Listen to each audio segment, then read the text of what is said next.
Hello, and thank you for joining this OncLive peer exchange titled Optimizing Infection Control to Improve Outcomes of Allogeneic Stem Cell Transplant. Infection is a serious, potentially life-threatening complication for immunocompromised patients, particularly those who undergo myeloablative therapy and allogeneic hematopoietic stem cell transplantation.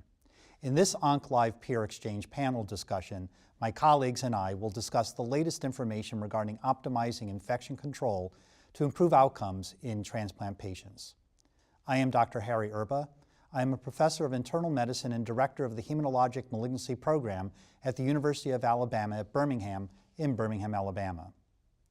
Joining me today are my distinguished colleagues, Dr. Roy Chemaly, professor of medicine, Director of Infection Control Section and Director of Clinical Virology in the Department of Infectious Disease at the University of Texas MD Anderson Cancer Center in Houston, Texas. And to my left, Dr. Mark Levis, Program Leader of Hematologic Malignancies and Bone Marrow Transplant at the Sidney Kimmel Comprehensive Cancer Center and Professor of Oncology at Johns Hopkins University in Baltimore, Maryland. Thank you so much for joining us. Let's begin. So, Mark, I'd like to start with you. Describe for me why there is a need for infection control in patients receiving high-dose chemotherapy, ablative therapy, and undergoing stem cell transplant. It should be remembered that while the patient is frequently in remission going into an allogeneic transplant or a stem cell transplant, what it took to get them there is another matter entirely. They almost certainly have experienced either a bacterial infection, an invasive mold infection, a reactivation of a virus during the journey even to get to that point. And have we truly fully eliminated or eradicated that infection prior to the transplant? Probably not. So now they're going to go into that transplant procedure and become even more profoundly immunocompromised, and now in fact in new ways, typically affecting the T-cell compartment. So it's a whole new, unfortunately, opportunity for these infections to hit. So this in fact, without paying attention to this, you just would never get these patients through safely. And so clearly, the patients coming to you for stem cell transplant are quite a mixture of prior disease states, therapies, other infections, age, comorbidities. In your mind, is there some way that you risk stratify these patients, and does that affect your prophylactic measures? Of course. So in fact, even starting the patients who have had a prior fungal infection or specific infection, we typically will consult our infectious disease colleagues to say, okay, this patient's already had aspergillosis, pulmonary or where have you. How are we going to prevent this from recurring? What's our strategy going into the transplant? So just that alone, a prior established infection.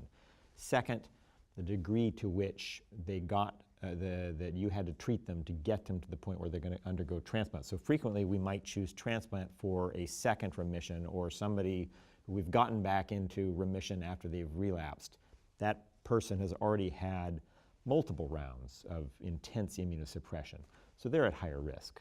Finally, and this pertains specifically to the acute leukemia patients, going into transplant with any minimal residual disease predicts for a poorer outcome from allogeneic transplant. But interestingly, what many people don't realize, it's often due to an increased death rate during the transplant, specifically from infections. Not relapse. No. That's interesting. Yeah. If we had more time, we'd talk more about that today, but I want to move on to other topics. Now, when I think about my patients that I'm not a transplanter, as you know, and I send to transplant, the things I'm most concerned about are fungal infections and CMV. These are the problems that they seem to have. But I don't want to forget about the need, the bacterial infections that these patients may also get. So is there bacterial prophylaxis that you use in patients undergoing transplant? I'll let you answer that, Mark. So at our institution, this of course was a matter of intense debate, and it went on for months. I was a part of that debate.